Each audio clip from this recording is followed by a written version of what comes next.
Intro music with a techie upbeat feel fades out. Welcome back to Data Dialogue. I'm Woman's Name. And I'm Man's Name. In this second episode of our three-part series, we'll be focusing on the core of the PDPA, the rights of the data subject and the obligations of the data controller. It's crucial for individuals and organizations to understand these elements. Absolutely. So let's start with you, the data subject, the individual whose personal data is being collected and processed. What rights do you have under the PDPA? Well, as a data subject, you have significant rights designed to give you control over your personal information. The PDPA grants you the right to access and obtain a copy of your personal data held by a data controller. This allows you to know what data is being held about you. Request the correction or updating of your personal data if it's inaccurate or incomplete. This ensures that the data is accurate and up to date. Receive your personal data in a portable format that is readable, and request that it be sent to another data controller. This is sometimes referred to as the right to data portability. Object to the collection, use, or disclosure of your personal data. This gives you the power to say no to certain types of data processing. Request the erasure or destruction of your personal data in certain circumstances. This is often referred to as the right to be forgotten.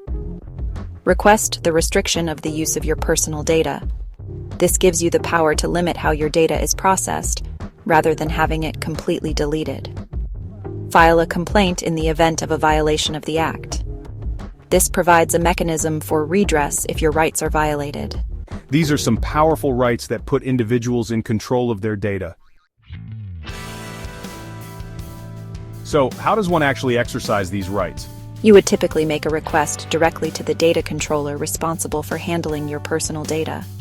For instance, you might contact a company's customer service department or their designated data protection officer to access, correct, or object to the use of your data. The data controller must fulfill your request, unless there are legal reasons or court orders preventing them from doing so. The PDPA stipulates timelines as well.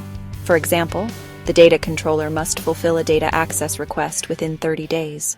That's good to know. Now let's shift our focus to the other side of the coin, the obligations of the data controller. What responsibilities do they have under this law? Data controllers, whether they're companies, government agencies, or other organizations, have several crucial obligations to ensure they comply with the PDPA. Key among them are: they must obtain explicit consent before collecting, using, or disclosing personal data. The request for consent must be made in writing or via electronic means and cannot be bundled with other terms or conditions. They must inform data subjects about the purpose of data collection, the categories of personal data to be collected, the retention period, and the categories of persons or entities that the collected data may be disclosed to. They also have to provide information on the rights of data subjects. They must ensure that data is collected only to the extent necessary in relation to the lawful purpose of the data controller, and that it is accurate, complete, up to date, and not misleading. They must implement appropriate security measures to prevent unauthorized or unlawful loss, access to, use, alteration, correction, or disclosure of personal data. The data controller is also responsible for ensuring that any third party they share data with also keeps it secure. They must notify the authorities in the case of a data breach. A data breach must be reported to the Office of the Personal Data Protection Committee without delay and, where feasible, within 72 hours after becoming aware of it. If the breach poses a high risk to the data subject's rights, they must also be informed. They must maintain records of their data processing activities.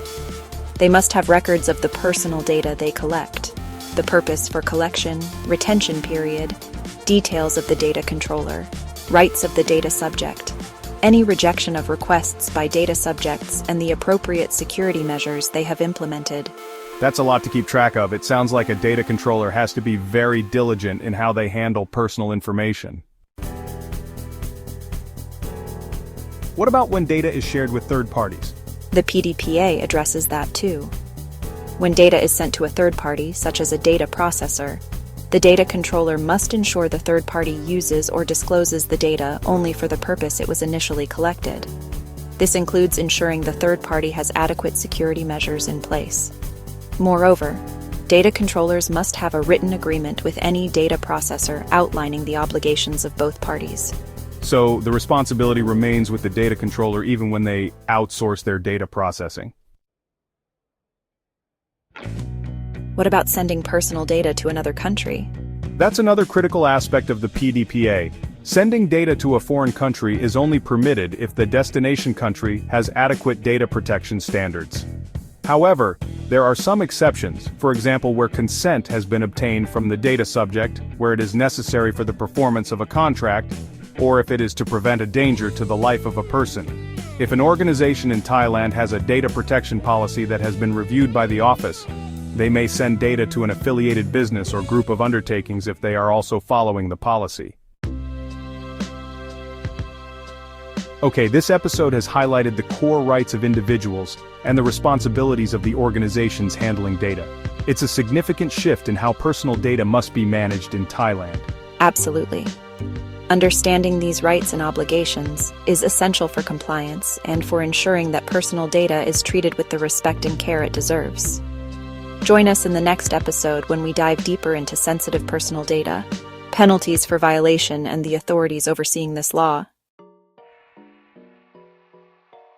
Outro music with a techie upbeat feel fades in. This has been Data Dialogue. Until next time, stay informed and protect your data. Outro music fades out completely.